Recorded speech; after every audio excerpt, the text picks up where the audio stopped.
senator, while indoctrinated, could not explain his toxicity.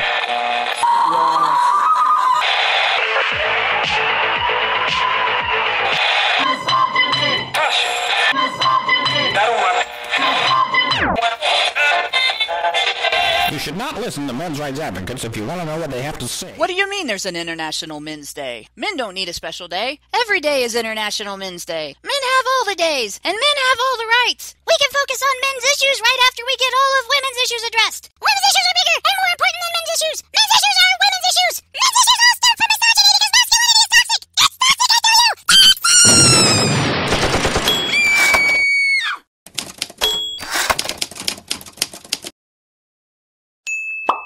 November 19th is International Men's Day. This year's theme, described on internationalmensday.com, is Celebrate Men and Boys. The site goes on to explain objectives of International Men's Day include a focus on men's and boys' health, improving gender relations, promoting gender equality, and highlighting positive male role models. It is an occasion for men to celebrate their achievements and contributions, in particular, their contributions to community, family, marriage, and child care, while highlighting the discrimination against them. Several men's issues are described following that, including the health gap, the workplace safety gap, the suicide gap, and discrimination against men in family law, and male students at every level in the education system. One thing all of these issues have in common, a major contributing factor to all of them, is how both the tendency and the social expectation of self-sacrifice for family and community factors into masculinity. For instance, it is mostly, almost entirely in fact, men whose labor, stoicism, accountability, and work ethic have gone and continue to go into the conception, establishment, and maintenance of society's entire infrastructure. I'm not just talking about roads here. Every convenience we have rests on the backs of working men. Most electricity is generated by burning fossil fuels to run steam turbines. Men drill or mine for those fuels. Men transport them or set up and maintain an infrastructure to transport them. Men designed, built, and operate the plants at which those fuels are processed and burned to produce electric power. Men designed, built, and maintain the grid of transformers and power lines that carry that electricity to every place where you use it. One of the main sources of this power, aside from fossil fuels, is nuclear reactors. We've heard much about this being a safer, cleaner means of producing electricity, and there is sense in that, but it does come at a risk, and accidents or mechanical failures can come at a terrible price. Men have faced grave danger, some sacrificing their lives to protect the lives of many others when shit has gone wrong at nuclear power plants. At the end of the day, your lights rely on men's labor, diligence, ingenuity, and not least of all, risk-taking. And that's just one utility. With very few exceptions, it's entirely men's ingenuity, labor, and risk that provide society with the fuel that heats the structures in which we live, work, and do business. Men that deal with society's waste. Men who transport the goods we trade and the supplies we use at our jobs, and men who run in to fix the damage when disaster strikes and disrupts those systems, even when doing so involves deadly peril. It has been men's engineering over the centuries which has led to the opulence that civilizations of today are able to achieve. Should we ever reach a state when we as a species stop demanding men sacrifice their lives to our tribalism in war, that gives humanity immeasurable potential. While men's health is affected by various manifestations of their self-sacrifice, such as the factors that go into the earnings gap feminists wrongly label a wage gap, most health initiatives focus on the needs of women and girls. While men's suicide rate is far worse than that of women, initiatives on prevention focus on women's needs, and when they do focus on men, those involved often fail to understand the causes.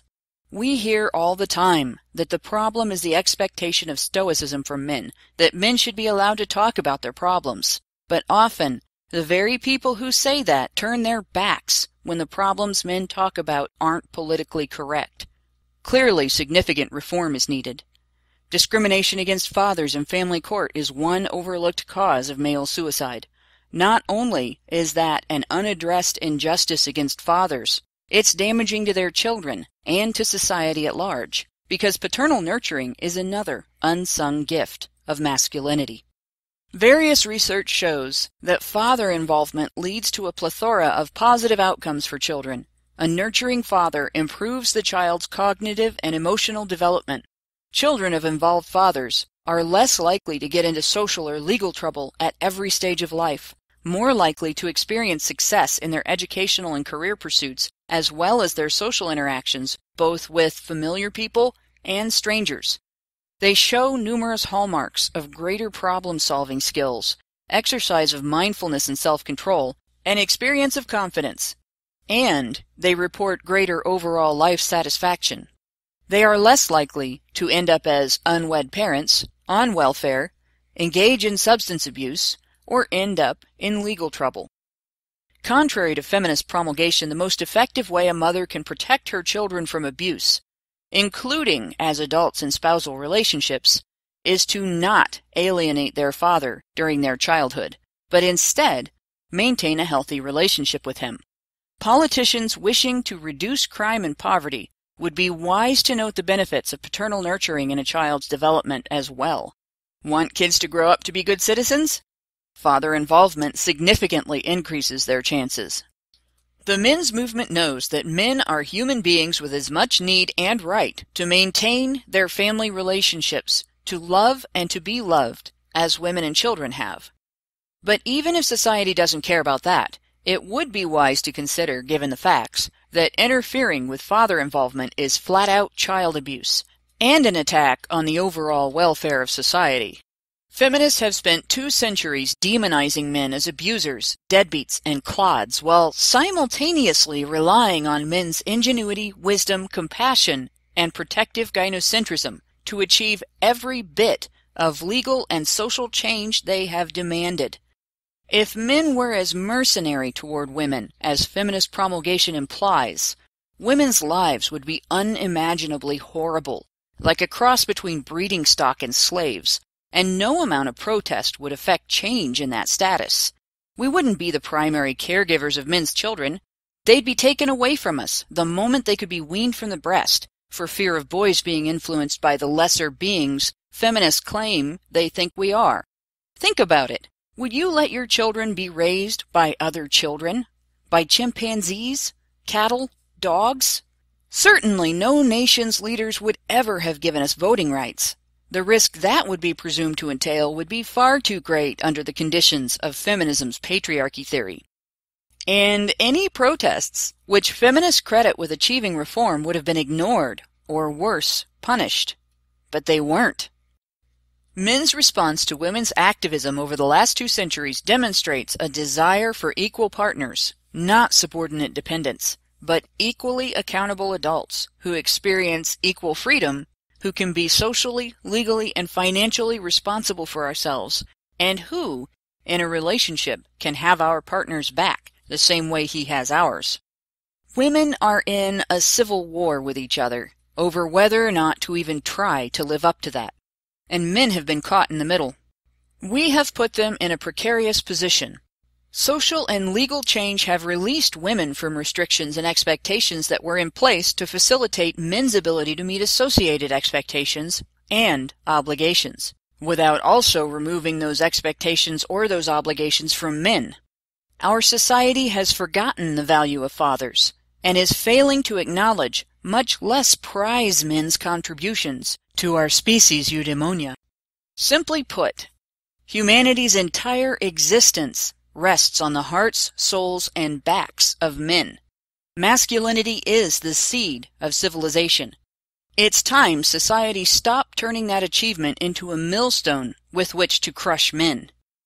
Instead, support and value them as the human beings they are, for their good individually and the good of the entire human race. As International Men's Day approaches, we call on society to celebrate and uplift men, to examine the conditions that affect them today, and seek practical, compassionate remedy to establish equal consideration for human rights and equal accountability under the law for both sexes. Human beings, supposedly, are the smartest animals on the planet. Isn't it about time we started living up to that?